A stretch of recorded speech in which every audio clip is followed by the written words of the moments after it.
Hi, kids. Let's talk about The Shining. Released 1980. This is the next Stanley Kubrick film in his filmography. So Kubrick, through Warner Brothers, got the manuscript for Stephen King's novel The Shining prior to it being published. He looked it over. He liked it. So of course they bought the rights. He set to work on it. I've read different things about. So Stephen King did write a screenplay. I've read accounts that Stanley Kubrick didn't even look at it. Others say that he looked at it and that it was pretty much the novel in screenplay form. He didn't take anything out, didn't change anything, just put it into a screenplay.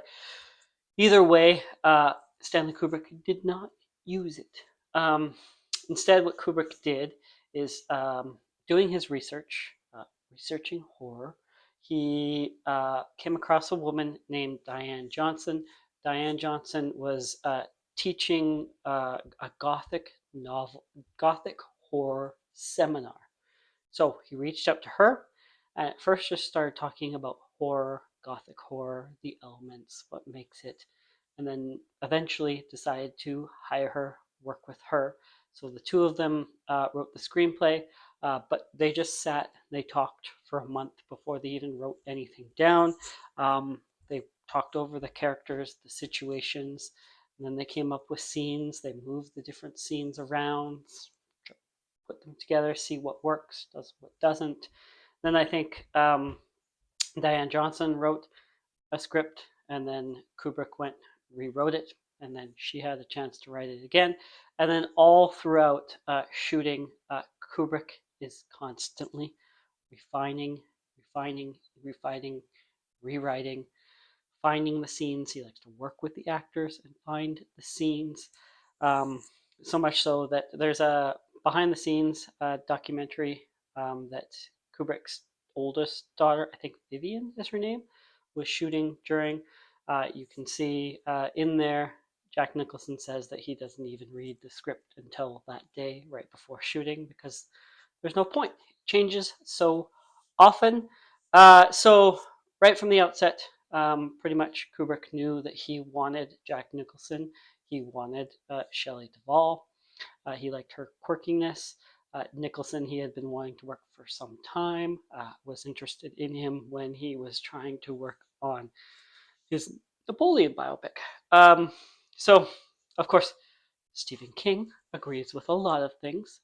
Stephen King agrees with the casting choices, and he's free to. I will say, though, Stephen King has directed a movie of his own. I don't know if he wants to compare himself to Stanley Kubrick. Not that he is. So this was shot Pinewood Studios in England, not far from Kubrick's home, where he likes to keep things close. But shooting lasted 14 months. There was a small crew. Kubrick liked to keep some secrecy on the set, and he didn't need a large crew to work with. The other notable thing is he hired the creator of the Steadicam, Garrett Brown, to be the cameraman. Steadicam, I think, was featured in 77 or 76. Is that what year Rocky came out? Rocky, the step scene and stuff. Anyways, so this is the film that really utilizes Steadicam for what it's really meant for the first time. All those big, long tracking shots through the hallways, through the maze, everything. Garrett Brown and his Steadicam. John Alcott is the director of photography. Again, this film had around a $19 million budget, which in today's numbers is about $73 million, which is pretty much on par with what Barry Lyndon was. So not too bad. It was the ninth highest grossing film of 1980. I think it opened the same weekend as Return of the Jedi, but it was a slow rollout, gradual rollout for the release of the film. It made $44 million, and it is regarded by some as one of the best horror films. By some. So yeah, that is The Shining. We got two Kubricks left, and then that's it. Thank you for watching. Like, subscribe. Bye.